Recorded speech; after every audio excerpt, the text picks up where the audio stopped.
To a different startup ecosystem. Now we've covered startups from Bengaluru, Chennai, Hyderabad, Mumbai, Delhi, even Indore, but today we get you startups from Pink City, Jaipur.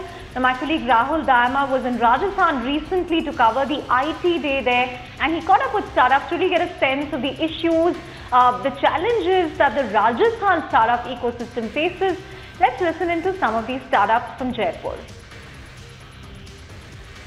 I decided to meet a few startups from the city to know, where do they stand, any challenges that they face and what do they add. Thank you all so much for having made it at such a short notice. Tell me, what is it that you do at your startup, and does it help you or make things easy or worse, the fact that you're headquartered out of Jaipur? Rajasthan itself is beneficial for the renewable energy segment from the perspective of solar industry and all. We are setting solar rooftop plants, and although Rajasthan is having the highest radiation in India. Okay, now coming to the government benefits and all, government is providing like subsidy, which is through the MNRE department. RREC, the Rajasthan Renewable Energy Corporation, is providing subsidies for developing these kind of projects and all. So it is easier for us to pitch the clients what our product is, and in this way the ecosystem is itself helpful for me. Having been in Bangalore for 7 years, I somehow felt that there are a few things which Jaipur is lacking. Obviously, Jaipur's startup ecosystem, when we talk about it.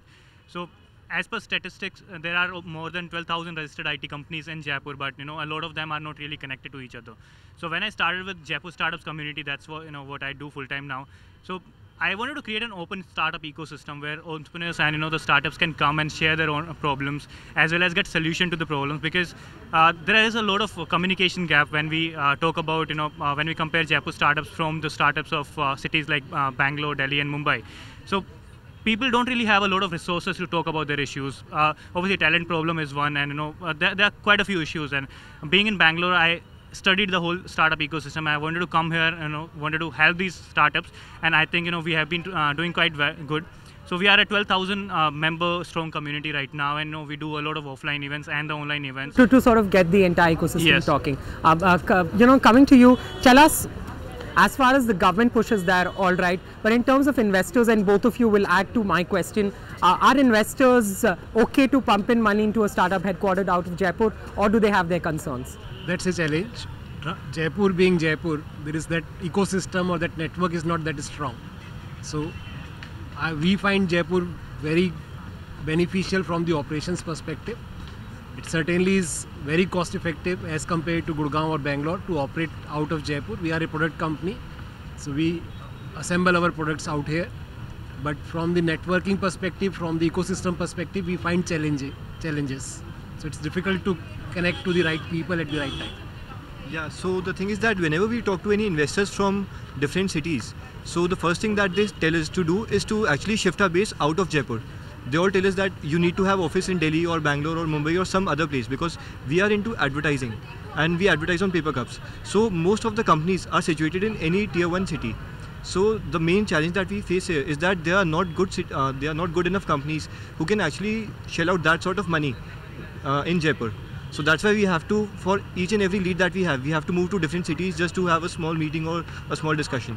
All right, are you with him? Yeah, all right. You tell me in terms of talent, because I've spoken to a lot of investors the 2 days that I've been here. Is it really that difficult to find quality talent, especially tech talent here in Jaipur? So honestly, it does take some more time to get the tech talent, right type of talent. But having said that, Jaipur being Jaipur, it's very easy to retain talent. You don't have too many startups where people can jump around, and people have a slightly longer term view when it comes to working with a startup in Jaipur. So retention definitely works out to be better. The cost of operations is much lower, and so despite all these things, and despite telling the investors about all these positives, we have generally seen that investors have a typical mindset wherein they still want people to be based out of Bangalore or Delhi. I think that's from another point of view, which is monitoring. For them, it becomes very easy to work with startups which are based out of their own locations. And Jaipur, that ways, has a slightly negative aspect to it. Any myth that you would want to break for our viewers about the Jaipur startup ecosystem? Anything you'd want to set right and say, this is what we are? Okay. Hi, I'm Vartika, co-founder of Tax to Win.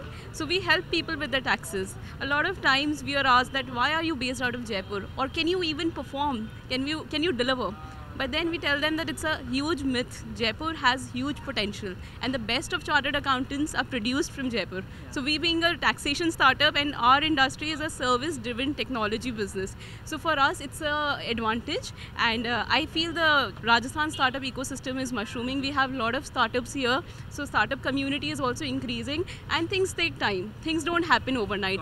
Find us on Facebook at facebook.com/ETNow and don't forget to click the like button. You can also follow us on Twitter at ETNowLive. To stay updated with all our programming, hit the subscribe button on our YouTube channel by logging on to youtube.com/ETNow.